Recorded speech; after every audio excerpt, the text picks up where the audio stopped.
Welcome to the Black Men Think podcast. If this is your first time here, know that the views and opinions expressed by the Black Men Think podcast are those of the Black Men Think podcast and not the individual members. With that being said, we're about to be unapologetically, undeniably black. All right. Enjoy. Hey, what's going on, people? Welcome to the Black Men Think podcast, where we elevate our black men because black men be out here thinking. So we got a special guest in the building. I'm trying to think. Me and this brother go way back. Like way back. Way back. It's been. I'm trying to think. When did we first meet? Man. I know I was living in an apartment. Right. And I'm talking, that's probably like, it had to be Maybe 2010-ish? Yeah, like 2009, 2009, 2010. Yeah. Yeah, it's probably, no, it got to be, I'm trying to think. Because me and my wife started dating in 2009. And I feel like I knew you before then, right. So maybe like 08, 09. Yeah, We'll go right, there. 08, 09, yeah, 2008. yeah. And, but look, help me welcome Brian Stewart to the Black Men Think podcast. Right on. Esteemed author. We're going to go ahead and throw that off at the top. Motivational speaker, singer, songwriter, entrepreneur, therapist. Yeah. Like, the list goes on and on. We're going to talk about all of that too, man. So thank you for pulling up to the crib. I appreciate you having me, man. Absolutely. I appreciate it. Absolutely. So Appreciate it. I love what you're doing here, man. I love it. Thanks, bro. I thrive at right here, so I love it. Oh, man, thank you. I appreciate it. So before we get into anything, make sure if you are new to the Black Man Think podcast, cool. We appreciate that you're here. If you want bonus content, you can go to our Patreon right now. Join our Patreon family, our thinkers over there. We have a community. We love our community. And if you want to be a part of that, by all means, go and join Patreon right now. We're actually going to go on Patreon a little bit later, too, and have another conversation. But if you want that bonus content, go there now. Also, if you want to leave a voicemail on this podcast, it's very easy to do so. Give us a call, 404-939-6477. Leave a voicemail. Keep it under 60 seconds. And if we like what you got to say, we'll play it. Or if you're not the voicemail type, that's cool. Leave a text message and we'll still read your question. So the way we like to start these podcasts off is what we call the sip of the week. Right. This is just what we're drinking on this week. Tonight, Hennessy VSOP. We traditional. We're going, old school. Oh, yeah. Real black. Classic. Black. Right. Black. So, salute. Mm-hmm. Salute. Absolutely. Yes, sir. So we kick these things off, man, with what we like to call a homeboy check-in. That's where we just check the mental, see how you doing, man, how life been treating you, what's been going on with you, all of that good stuff. So let's start off there, like in this present moment, bro. Like, how you doing? I'm good, man. I'm in a really good place.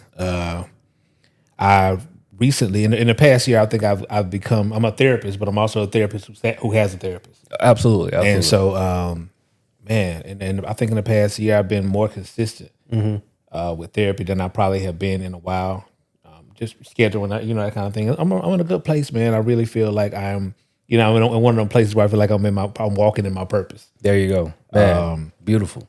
And so I feel like things are moving. Things are going good, man. They're going good, man. I came out of a darker place. Yeah. About a year and a half or so ago. But I'm good. That's good, man. Right now, I can really say I'm good. Yeah. Yeah.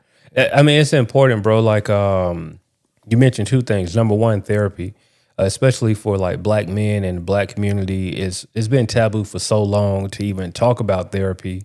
And what we come from, it was never a such thing as therapy. Right. Yeah. Right.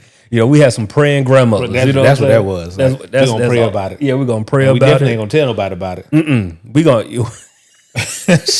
ain't gonna tell nobody about it. We ain't gonna tell nobody about it. Yeah. And when you think about that, bro, just that's just one layer of trying to unlearn something as a black man, right? Mm-hmm. Because we're taught to, at best, take it to the Lord, right? And that's fine. I think that's very important to do. But there's also an additional step that we have to start doing more. And I'm just glad that we're getting to a place to where therapy, especially in the black community, is not something that's frowned upon as much as it used to be. Right. You know? Right. Yeah, you need therapy and God, bro. Absolutely. You You need God to therapy. lead you to the right therapist. Right, man, for real. Because look, it's a lot of it, man. Look, but that's a whole nother conversation. It's a lot of you need to be led to the right therapist. Yeah. Because all of us ain't equipped to handle everything. Man, you know, I'll share something. The first therapist that I ever had, I had, this was maybe 2012, 2013-ish, somewhere around that. And no, I take that back. No, like 2015. And bro, it was just a white guy. And you know, I don't have anything against having a white therapist. I think you can have a good therapist, white, black, male or female. But in that moment, he was the right person, but it was just somebody I couldn't grow with. Because, you know, you hit a wall in therapy when you start talking about things that if you can't relate to what I'm talking about, bro, this is just not going to work. You're giving me surface level responses. Right. And you got to understand when I say that, no, bro, I walked into work and, you know, I'm the only like black guy at my job. You know what I'm saying? So when I have these conversations, you don't understand what that means. Right.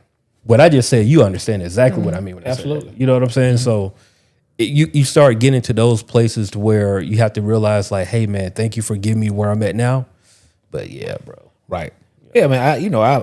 I'm always, you know, again, like I don't have any issues in terms of race or anything, but I do believe that there's a cultural context that exists that you need to. Your therapist has to be relatable. Like they have to be somebody who can either relate directly to your experiences or will come from your experience. Right. And so I'm a component of black on black therapy. You know what I'm Yeah, saying? man. I mean, but white on white therapy. You know what I'm saying? Whatever. You know what I mean? 100%. You know, it's choosing your therapist is important. Yeah. You know, I'm one of them ones. I'll never take on a client who I don't feel comfortable. Even if I take on a client and I don't feel I can serve them, I'm not gonna take them on. Yeah.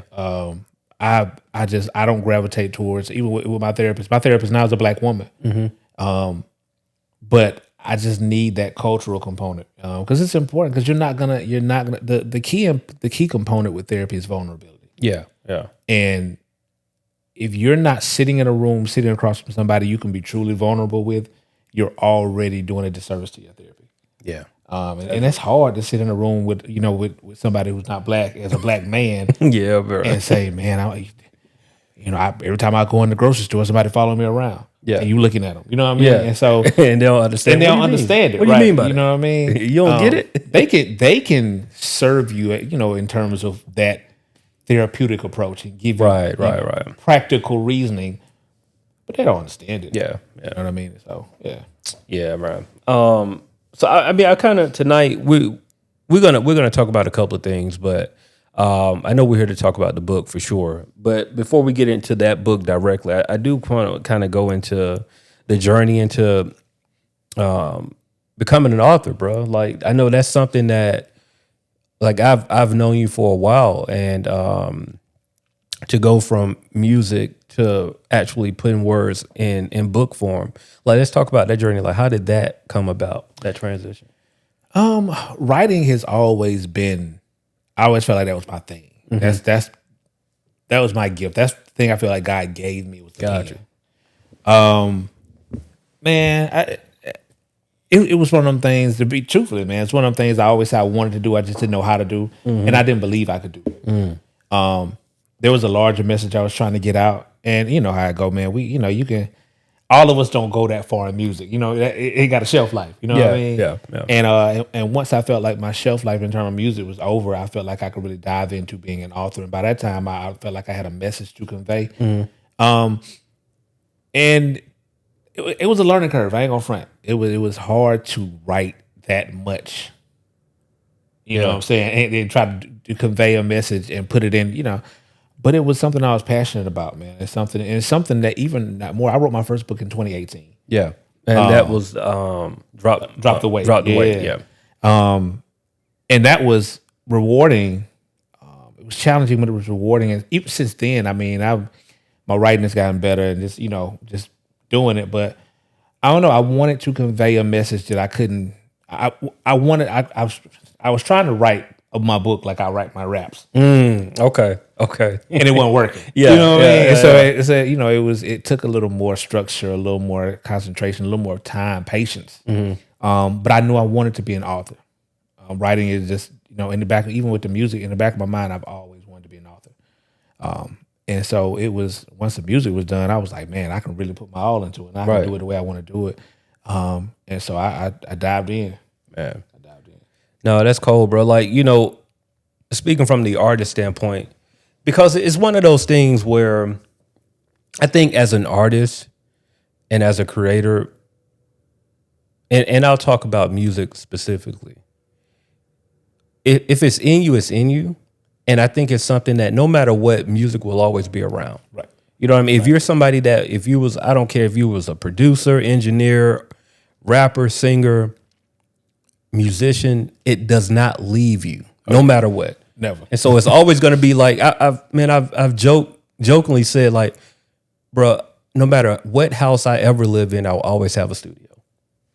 I'll be 70 years old, I will have a studio. It's just, it's there. I'm going to always have vinyl around. I'm going to always have, you know, a keyboard of some sort, a microphone. Those are things that just a part of me that if I never make another beat again, bro, I'm going to have it. I'm going to be able to go downstairs and say, you know what? I feel like making a beat. Right. And I can do it. You know what I'm saying? And so I think from just that standpoint, if that's in you, it's always going to be there. But I can truly appreciate the pivot, right? Like for me, music was my first, next to baseball, music was like my first love, right?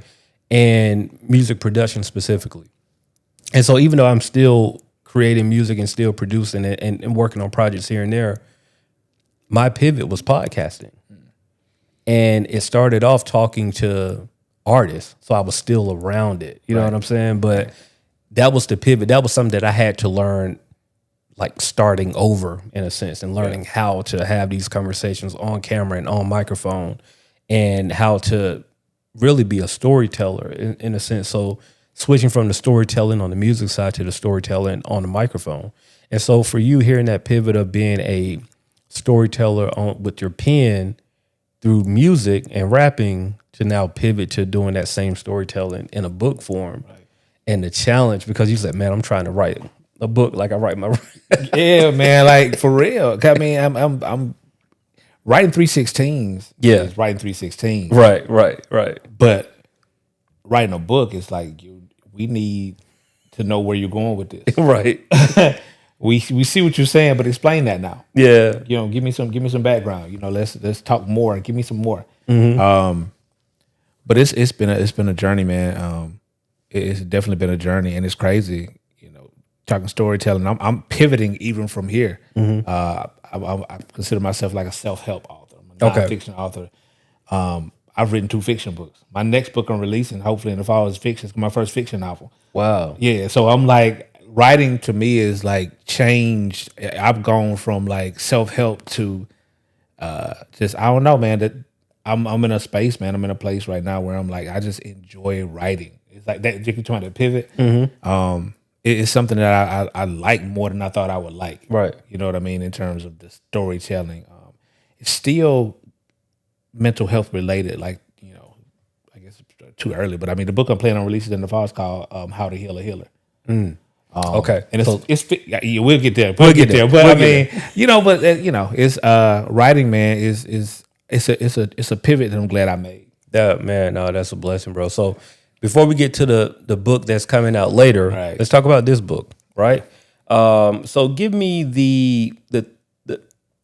the journey into writing this book, right? And so beyond the brick wall. Yeah. So give us the quick synopsis for somebody that's seeing this for the first time, seeing you for the first time. What is this book about, and why should we read this book? So Beyond the Brick Wall, breaking down barriers to authenticity. It's a conversation, man. It is a conversation about Black masculine authenticity. Okay. I wanted to write a book that would speak to, initially I wanted to write a book that would just directly speak to my struggles with authenticity, but kind of give Black men a way to, and it's men of color, kind of a way to kind of push past that wall that we put up. Yeah. But it turned into much more, man. And I think it'll be something that men and women want to read, because not only does it speak to authenticity in every sphere of influence that we face as Black men. I try to tackle it, from history to communication to relationships to financial literacy. I even have a section 8 in there is all about journal prompts. So you have a section full of journal prompts that you get to actually apply what you've been reading, and just take some time for some self-reflection. And so I think that it's more than just a quick read. I do think it's one of those books that you take time and read. But I wrote it for the purposes of helping to eradicate male emotional repression. That's what I'm really big on, that, and helping men to express themselves and feel comfortable being vulnerable, being our true authentic selves. You know what I'm saying? Why do you think it's so tough for Black men to express themselves? Historical context. I think that historically we have been made to believe that we are to be stoic and unemotional and hard, and all those things that we have been taught is who we are. It's the thing that we use to protect those around us, even from slavery. I mean, we watching our wives and our women get raped, and our children get taken from us, and all that hard, what I'm saying, just through the generations, and not being able to express it. We had to watch that stuff and not say anything. Yeah, we had to then leave slavery and go into redlining, where we couldn't provide, and we had to be okay with it, or they'll lynch us. And then we had to go, it's just been centuries and centuries and centuries of dysfunctional homes, of things happening with us culturally, and all. It's just been centuries of just like this stoic man who has to be tough, and then we got to be tough for our culture, for our women. Yeah. And I think it's learned. I think it's learned. It begins as something like survival, and after a while, I'm doing this because my dad did, or this how my granddad who I am. was. This how, you know what I'm saying? Like, this is how I am. Yeah. But yeah, I think that it's definitely a learned behavior that we just never. I think we're doing a better job now at trying to help it, but it's just one of those things that we just held on to. You know what I mean? Yeah, man. I think about that, and I know for me personally, that was a challenge, and I'm still dealing with it, right? Like, even in my marriage, me and my wife, we've been married now. Let's see, we got married in 2012. So if I do the math, 13 years, it'll be 13 years this year. And I will say, man, it probably took me about a decade to really, like, the initial open up. Right. You know what I'm saying? Because I'm still working through it now, to where I hold stuff in, and I've naturally been a person that holds stuff in, but like realizing that, hey, bro, you just got to be vulnerable for your wife, and then y'all deal with what's next after that. Right. You know what I'm saying? Right. It'd be a lot of, you think that you're trying to protect, and you're not protect. You're actually hurting, and you're hurting yourself, and you're hurting her, because when it finally do come out, it's like aggression, loud, I'm frustrated, why you keep blah, blah, blah, and all of this and all that. And it's just like, if you would have let that out 5 years ago, bro, right, we would have been in a better space now. So, just trying to learn how to just like, even if it's something as simple as saying like, hey, I'm frustrated right now. I don't even know how to like express how frustrated I am. Give me a second. Right. And that's something that we do at the house with with my wife. You know what I'm saying? We going on to 12 years. Yeah. And just something as simple as, I need a minute. You know what I mean? Because man, we ain't perfect, bro. Yeah. You can, truthfully, man, you can go to therapy, you can read books, you can do a lot of things. It takes work. 100%. To change who you've been for 30, 40 years. Yeah. You know what I'm saying? So right. I mean, so, and I'm historically, I'm one of the people who's like non-confrontational. So, for me, it's like, well, I'll let you have that because I ain't really trying to do all, you know what I'm saying? But then that creates problems, because when I do get to a point, now I blow up. Yep. You know what I'm saying? And not only does that bring up the arguments, but that's one of them things like, well, you don't trust me enough to tell me, because my wife is also a therapist. Oh man, y'all got So we in the house, just, you would think that we in the house just sitting across from each other, so tell me about it. You know what I'm saying? We trying to figure it out. And so we've had to learn not only ourselves, but we had to figure out ways to quell the disagreement or, find ways around it. Like, hey, like, and that comes in that vulnerability piece. Like, look, man, I need a minute. Yeah. And then not only I need a minute, and when you come to me, ask me, am I like, are you in a space now? Yeah. That, As opposed to, like, I gave you a minute. What's up now? I gave you a minute. Are you good? Nah, I still need another minute. You know what I'm saying? So right. But it's hard, man. It's hard to unlearn that when you don't come from it. You know what I'm saying? I come from a country hood family who did not express themselves. A lot of them still don't. Yeah, man. So that's what I was gonna say, bro. Because we also have to add the elder component. Like, we are, going to therapy and we're learning about ourselves, but we're also dealing with a bunch of family members that ain't did that. Right. And so you have to, bro, like, no lie, man. I love my mom for who she is, but I have to take breaks. Like, I literally have to take breaks because my mom is just like how do I put it? She's a very direct woman, no filter. If you don't know her, like, she don't, and it can be, she don't even mean nothing by it, but like, she gonna say what's on her mind in that moment. And it's up to you to be able to deal and process that. Right. It's like, no, she's just gonna say what she's gonna say. And so in my adulthood life, I had to find myself like, yeah, I'm probably just like gonna chill for a day or two. Mm-hmm. And people can get mad at that and be like, no, man, that's your mom. You need to talk. It's like, no, I love my mom. I love who she is. That's me I have to give myself a break. Right. Because I'm loving my mother. Right. So like, I got to love my mom with a break. So I'm like, all right, I'm gonna let my mom chill. But like, crazy enough, like, I had like a very rough week, like a week and a half ago. And I expressed that. And my mom was like one of the first people to call and just be on some like, and even the way she did it was so my mom, but it was still like, I appreciate that. That little kid always come out and be like, all right, this ain't the time to be combative. Like, shut up and listen to what she's saying. Right. And so she called me and I was like, why you all frustrated for? Like, bro, she was also like, ain't none of that serious, but call on the Lord, chill, take some time to yourself. If you need me to get the kids, I'll get the kids. Like, there ain't no reason for you to be all stressed out. And I was like, okay, I get what she's trying to do. Right. So I'm just going to receive this. It ain't the way that she should have said it, but I get what you're trying to do, Mom. I appreciate the effort. You're doing it in your way. So I appreciate that. I shut up. And then at the end, I was like, Mom, I appreciate it. Love you. And that was the end of the phone call. But even in that, my mom is just a hard individual who haven't had therapy.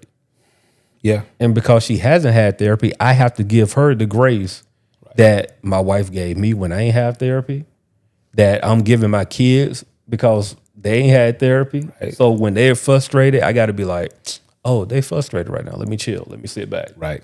Right. But it's crazy. My grandma it's the same way, bro.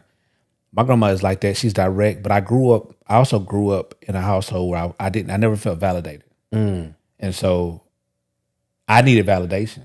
Like, I needed you. My grandma was one of them, you let that go and give it to God. I need to be validated in the moment. You know what I'm saying? Like, I'm dealing with something right now. I need you to at least acknowledge that I'm feeling what I'm feeling.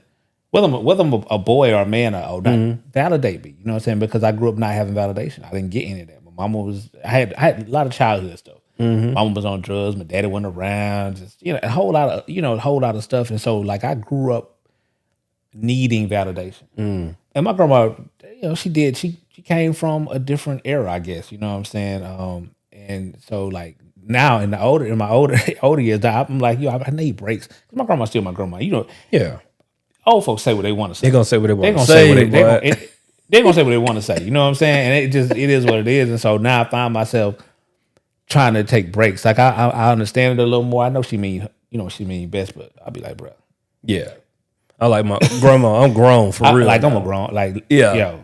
I'm grown now. I ain't all of that. Yeah, man. Like, I ain't got to sit over here and be quiet, but I'm gonna sit over here and be quiet right now. But I just know that I don't have to in this moment. Right. Yeah. Like, So that's And it's one of the things I think that we do. I think we take, I always like to say, I talk about the little boy a lot. Wherever that little boy stops growing, the man grows, the little boy stays that your age, wherever you lost that thing that you needed as a little boy, you stop there. but your body continues to grow. And so you take all of that, resentment, hurt, trauma, whatever you want to call it, you take it with you into every relationship, every friendship. You just take that stuff with you and take it into your relationships. You know what I'm saying? And so I found myself, I carried a lot of that belief system about women, the thought processes and how I did relationships into my own marriage. Yeah. Early on, you know what I'm saying? It's just every time every time Daria hinted at me in a way that I didn't feel like I was being validated or I was about to go out. Yeah. Like, that's all y'all like that. And I don't wanna, you know what I mean? And it takes time, man. It took some time to kind of heal through that. Yeah. But yeah, it takes time, man. Yeah. It takes time. It takes time and it takes wanting to do the work. But also I will say this, man, like you also have to have a partner that's willing to wait on you to do that work. Right. Because I know I'm blessed. And everybody ain't blessed to be in the situations that we are. Right. You know what I'm saying? Because I've seen people who they just didn't have a patient partner, bro. So they didn't get the opportunity to grow into who they are now. You know what I'm saying? Because and a lot of that may have to do with that person too. Maybe they had some things that they didn't know that they were holding on to. But, everybody has to have time to get to where they're supposed to be. And, we're in our 40s now.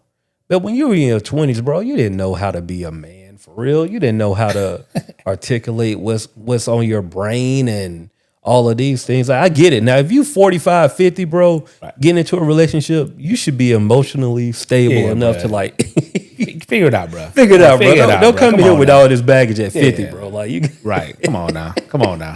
You 45, bro. You're 50. Come on, let's figure it out. But I mean, and then the thing, not only did you not know in your 20s, you ain't want to know. No, I ain't care to know. You ain't care to know. Bro, my go-to, I kid you not, my go-to from about 19 till I got married was, I say before I got, because I had to get to that space to even think about marriage. But up until I met my wife, bro, every female relationship was she's the homie. Every one of them. I didn't take as a grown man, I can look back and say without a doubt, I did not take any relationship that I had serious until I met my wife. Everybody else was just either the homie or we kicking it for now. And I'll say maybe one woman before my wife, I'll say I took serious, but the circumstances, because we had like distance, like we were in different cities, and it was a very on the phone relationship. Mm-hmm. So because it was a very on the phone relationship, I learned a lot through that, but it wasn't I didn't have to be mature, if that makes sense. Right. You know what I'm saying? It was like, it was communicating, but it was just like, oh, I mean, I'll probably see her like, next month. So whatever, like, you know what I'm saying? It wasn't no big deal, but yeah, bro, until I met my wife, bro, that was the first time that I can truly say that I had to be like, oh, no, I'm in a relationship, bro. Like, I got to move like I'm in a relationship. I got to be intentional. That's the word. Yeah. Intentional. And I'm telling you, that was the same thing. Up until the point that I met my wife, I had not been intentional. My relationships were strictly based on physical attraction. Can I get it? Oh, nah. Okay, well, I'm going to slide over here. And if I don't slide over here, we cool. Yeah, we cool. But, you know what I'm saying? Ain't no love lost, nothing like that. But I bet. Yeah. You know what I'm saying? That relationship was the first relationship I ever got into that I had to be intentional. Mm-hmm. And I also believe it was that way because she provided a standard. Man, yeah. You know what I mean? And so like dating with intentionality, you know what I'm saying? Meeting somebody and making sure the person you meet has a standard. Mm-hmm. Key. That's the key. You know what I'm saying? Because I needed that structure. Mm-hmm. And I didn't know I needed it. Yeah. You know what I'm saying? And that has kind of folded over into every aspect of manhood that I think I've graduated to. You know what I'm saying? Since then is living an intentional life, living, making choices that when you make those choices, they come with a standard. Mm-hmm. That standard provides structure. And so I've used that, you know what I'm saying, to kind of become this man. Yeah. Yeah. And in doing that, it's helped me to chip away at that wall. Yeah. You know what I'm saying? That wall that's still, because the wall, the wall never goes away. Mm-hmm. The objective is to find out how you can put a door in it, how you can put a window in it. Okay. Most people fail because they try to knock the wall down. Yeah. Oh man. Okay. You can't knock a wall, bruh. Have you ever tried to knock a wall down? It's tough by yourself. You know what I mean? And so the objective is, you want to go beyond that brick wall, but you want to find ways to chip away at that wall. Yeah. Because healing is a journey that is a lifetime. It's a lifelong journey. Yeah. You're always going to be on a path of healing. And so, in my opinion, the objective is not to try to knock the wall down. The objective is to try to find ways to make a door here, make a window here. How can I chip away at it? Like what? Because that wall, it's like a brick wall. You know what I mean? Every one of those bricks is a different experience, a different lived experience, a different piece of trauma. That's all those bricks to make that wall that you holding up. Yeah. And so, you want to work at ways that you can kind of get brick by brick. You know what I mean? Man, that's a bar, bro. See, I told you, he's a real writer. He's a real writer. That them raps came in. You know what I'm saying? Look, little metaphors and similes, all of that. So, let me see. So we have this segment of the podcast we like to call "Ask a Black Man," and these are questions from our thinkers. Our thinkers is our community, and they'll throw in some questions, and we get the opportunity to let them get involved with the podcast. So, ask a black man, what's one belief you had in your 20s that you had to unlearn to grow? I know we kind of talked about it. I want to give one specifically to answer this question. What's one belief you had in your 20s that you had to unlearn in order to grow? That I had time. Yeah, that's a good one. Oh man, I feel like I was living. I don't. People always be like, "Oh, you got time. It's never too late." But bro, it's you don't have the time that you think you have, man. No. And that might be taboo. Or that might be counterproductive to what you might hear somebody else say on another podcast. Oh no, you got time, but bro, you don't have the time you think you have. Yeah. And I had to unlearn it in my 20s. We just talk about 20s, bro. First of all, this is graduating college and moving to Atlanta. I moved to Atlanta in my 20s. I was living my life like I had a million years. Yeah. I don't even think I got serious about the plan that I had for my life until I was like 28, 29. But I'm almost 30 at this point. Yeah. I got married when I was 30. You know what I'm saying? So it's like, I wish I could have unlearned that I have time, because I felt in my 20s I was just living. I felt like I had all the time in the world. Yeah. I had these grand ideas, these grandiose ideas about what I thought life was going to be like for me out of the blue. Mm-hmm. Because I didn't have any concept of working hard or how I should utilize this bachelor's degree I just got, or what that's going to look like for me, or you really can't live off $24,000 a year. Yeah. You know what I'm saying? Especially not in Atlanta. Right. You know what I'm saying? But it was fun, man. I was, I had to move here. I was sleeping on my homeboy couch and working odd end jobs, selling knives and vacuum cleaners. And I was just living free, bro. I didn't have a concept of what it meant. I was just in Atlanta. Going to Velvet Room on Sundays. There you go. You know what I'm saying? You know what I'm saying? So what a time. It was, I thought I had time. That was a 20-year-old me. And not an almost 43-year-old me. It's like, you have to make the most of the time you have. Yeah. Every decade at this point, you're a new person. I was reading the other day, like in your lifetime, you'll be at least 6 or 7 different people. Every decade, you're someone different. Yeah. And so you have to make the most of the time that you have. Every single year of your life is important. You don't have the time you think you have. Yeah. Because we know how it is. I feel like the year just started and we're in June. So you know what I'm saying? So it's like, man, you just get older. You don't get younger. You just get older. Man, so here's the thing, because I agree with that with time. Here's the thing about getting older. You don't realize that you're getting older until you truly get around young people. Right. And when you get around young people, man, you feel old. Mm-hmm. Bro, I'll give you And I wouldn't even run like a young person when this happened, but I was at the bank, and I bank with Wells Fargo for the most part. I got several, but my go to is Wells Fargo, and I'm in the line talking to the teller who I usually go to because she's always there when I'm going in the bank, and we're just having casual conversation like we always have. And she ended the conversation was like, "Hey, happy 20 years." And I was like, "Excuse me?" Because at first they called me out. I was like, "What are you talking about, happy 20 years?"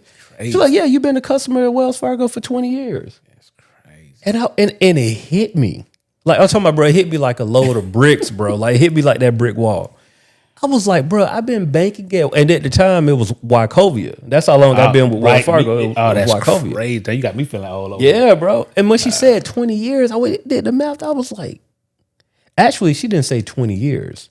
She said happy 22. Threw the 2 in now. It was 22 because I got the bank account when I was 18. That's crazy. And I'm about to turn 41, but I was like, what?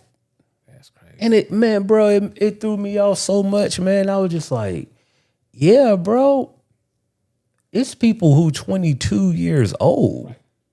And I've been banking at this institution for 22 years. They was being born, you open up accounts. It hit me, bro. It really hit me. I was just like, yeah. But it's those moments when you have those little life moments that are reminders of like, yeah, man, like time is moving, bro. Like we may feel young and we may look at pictures and be like, man, I still look, still kind of look the same. Right. Until somebody else remind you like, no, bro, you had hair then and you definitely didn't have no graves back then. You know what I'm saying? Yeah, it's crazy, man. Yeah. You try to hold on to it. You do try to hold on to it. And I think we're also in a space where with the technology that we have, we're able to revisit way more than I think our parents were able to revisit their 20s. Right. Because the drop of a dime, I can hear the music of my childhood. Mm-hmm. They didn't have that. Right. They had to go to the store, buy the vinyl. Hopefully that store had it, come home and play it. The radio, you may have an oldie station that'll play. But like in any given point in time today, I can go and relive my college days. Right.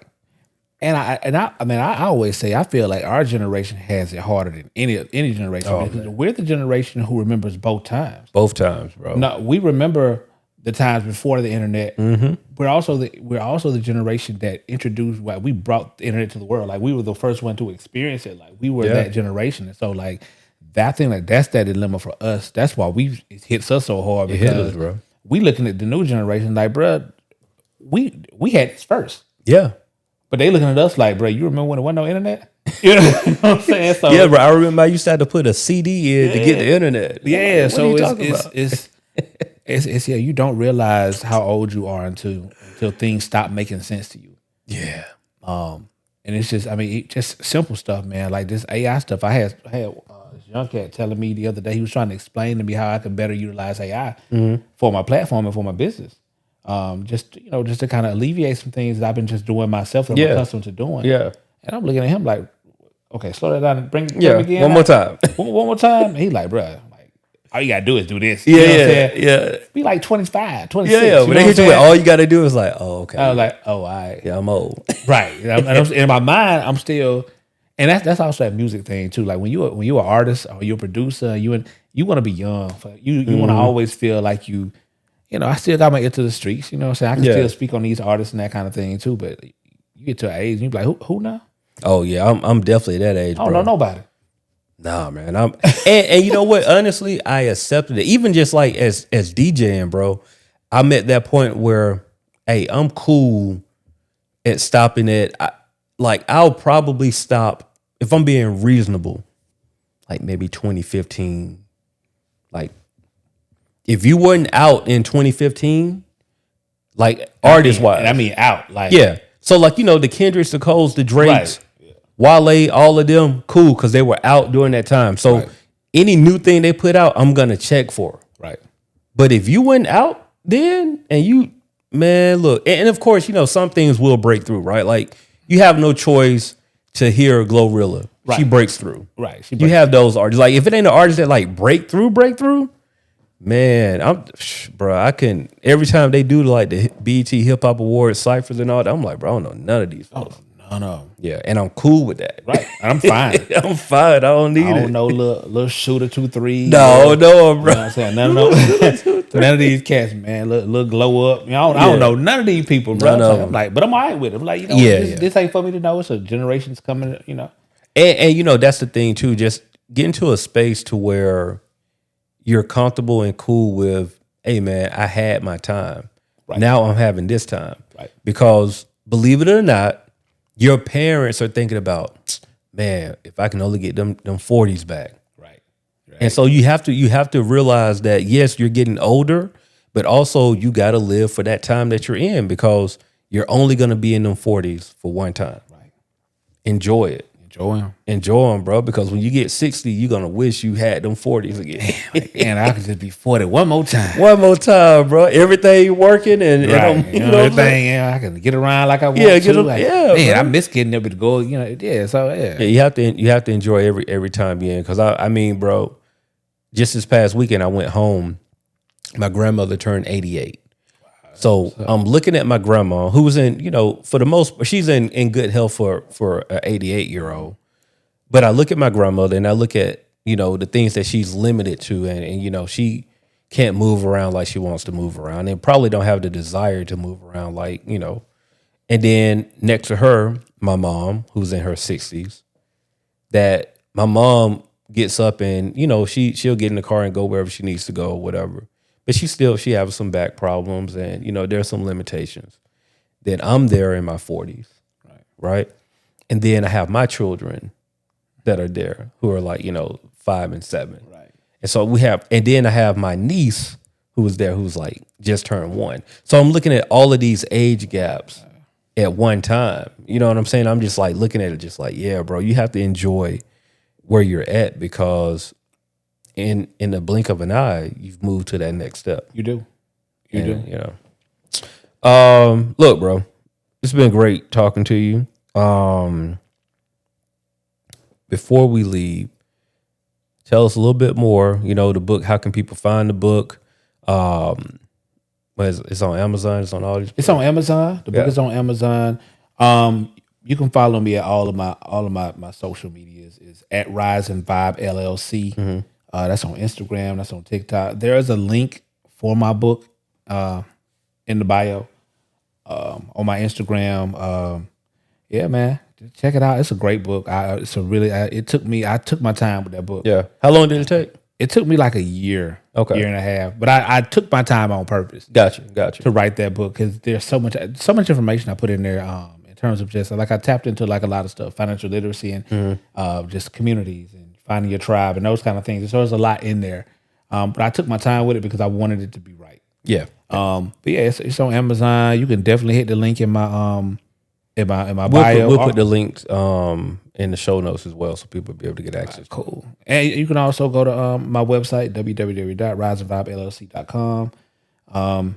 There's a about page. There's a published authors section. You can go there. You can actually purchase both of my books on there. Okay. So you can hit the website, the Instagram, the TikTok, wherever. You know what I mean? Absolutely. Yeah. We'll be sure to put that in the show notes, and y'all make sure y'all go and support this fam. Like I said, we've been knowing each other for, bro, we coming in on 20 years. That's crazy. Easy. Right. You know what I'm saying? We Wachovia. We coming up on 20 years almost, man. But it's a blessing, bro. It's a blessing to grow older, grow wiser, and you know, have life experiences. And so, you know, from writing raps in my guest bedroom to writing books.